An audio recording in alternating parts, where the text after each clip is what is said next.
c'est l'invité café.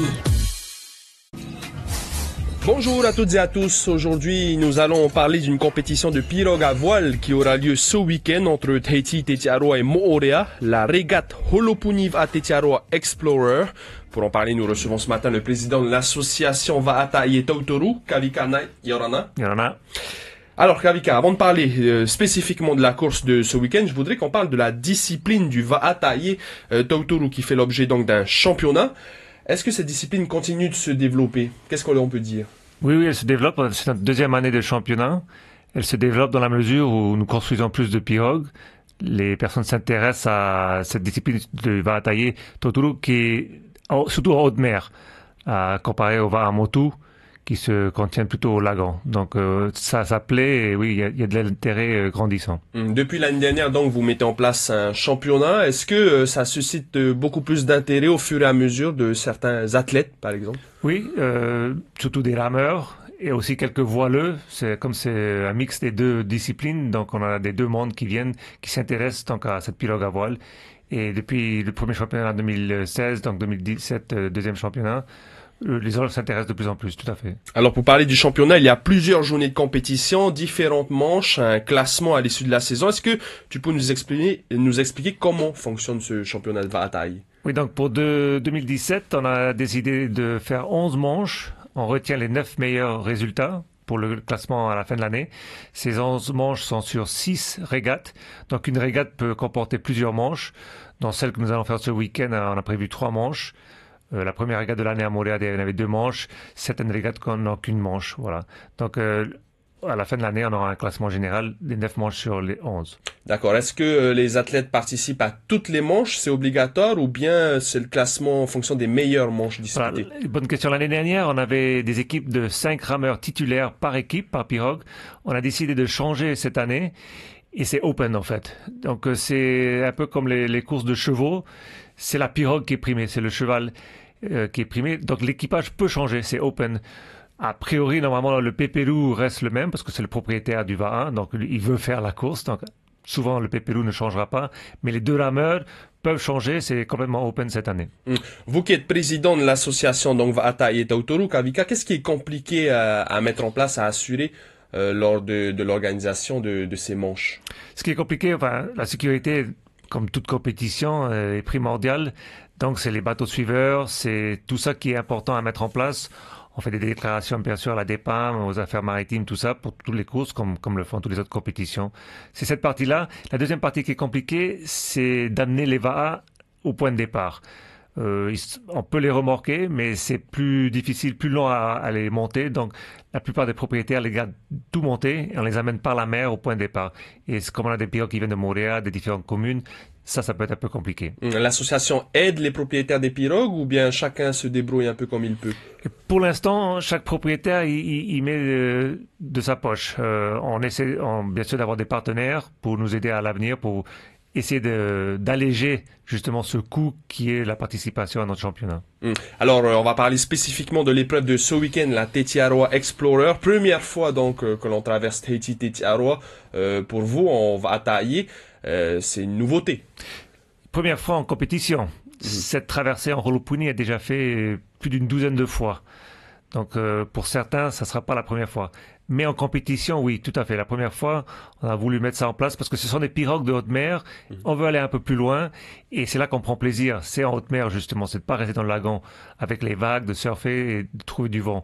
Donc le parcours Tahiti-Tetiaroa nous semblait évident. Tetiaroa qui n'est pas si loin que ça, 50aine de kilomètres de la pointe Vénus, donc tout à fait faisable. Kavika, je me rappelle, moi j'ai fait la Tetiaroa Royal Race en bateau avec un vent de travers, des conditions extrêmement difficiles entre Tahiti et Tetiaroa. C'est pas un peu compliqué pour les pirogues à voile?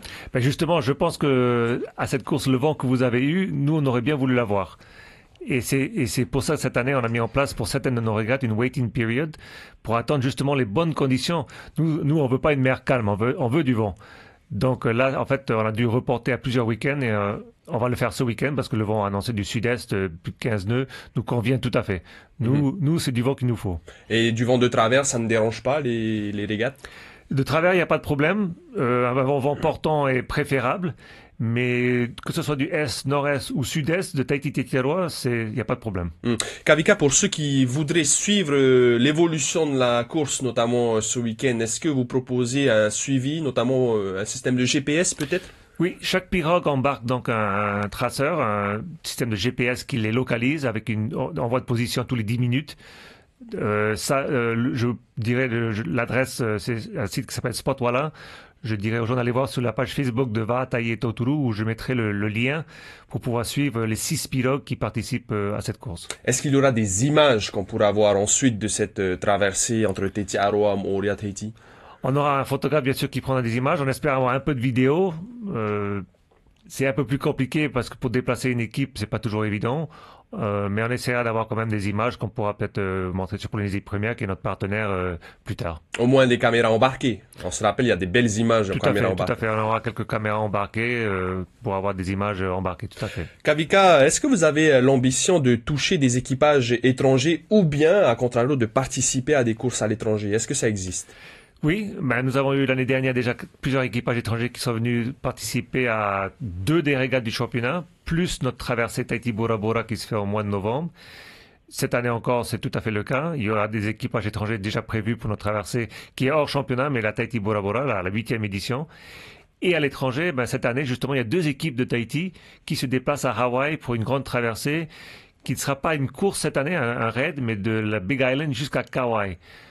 Sur 2 semaines, une traversée qui prendra elle-même environ 12 jours en mois de juillet. Donc effectivement, il y a des échanges qui se mettent en place avec surtout les Hawaïens parce que la pirogue à voile là-bas, ils ont un championnat et ça marche très bien. Alors le mois dernier, il y a eu la première compétition, Tour de Moorea. Ce week-end, c'est donc la 2e compétition du championnat à Tetiaroa. Quelles sont les autres journées de compétition qui sont prévues? Donc nous avons prévu la 3e régate, le calendrier était un petit peu modifié par rapport aux élections qui arrivent, on n'avait pas pris en compte. La 3e régate, c'est la Coco Beach classique qui est de Mahina au Motutiahura Moorea, Coco Beach, qui en fait fait la même distance que Mahina Tetiaroa. Après ça, on enchaîne avec la Tuaro Maui. Dans le cadre du Heiva, on organise Tautira Mahina. Et le lendemain, des régates dans la baie de Matavai. On fait une petite pause en juillet pour ceux qui vont à Hawaï, faire la traversée de pirogue à voile à Hawaï. Début août, on est à Mataya pour la Rautirare Festival. 5e régate. 5e régate où on fera un Mataya Teopo et le lendemain Teopo Mataya. Et on finira avec une régate qui nous amènera de Teopo à Moorea. L'année dernière, on avait fait Teopo Tapuna, mais quand on arrivait à Mara, il n'y a plus de vent. On s'est dit cette année, on va attendre un bon Mara Amu. Et de Teopo direct à la pointe sud de Moorea, ça devrait être c'est 70 km, la plus longue régate. Mais ça devait être du plaisir avec du vent jusqu'au bout, quoi. Un dernier message peut-être, Kavika, pour les auditeurs et les internautes qui nous regardent ou qui nous écoutent pour la discipline à Holopuni. On me demande toujours comment je peux monter à bord. Je vous dis, rapprochez-vous des propriétaires. Tous les pirogues sont propriétés privées. Pour l'instant, l'association n'a pas de pirogue. Et venez à notre journée porte ouverte. On a eu la première avec Polynésie Première lors du marathon. La deuxième journée porte ouverte est au mois d'octobre lors de la Sails of Freedom qui se tient à la Pointe Vénus. C'est l'occasion de venir voir les pirogues de près et éventuellement faire un petit tour. Merci Kavika Knight, président donc de l'association Va'ata'i e Tauturu. On rappelle ce week-end une compétition, la 2e régate du championnat. Ce sera donc entre Tahiti, Tetiaroa et Moorea. 6 équipes vont participer. Vous pourrez suivre l'évolution de cette course sur la page Facebook de Va'ata'i e Tauturu avec un traceur GPS. On vous remercie Kavika d'avoir accepté notre invitation et on vous souhaite une très très bonne journée. Merci. C'était l'invité café, 7h30.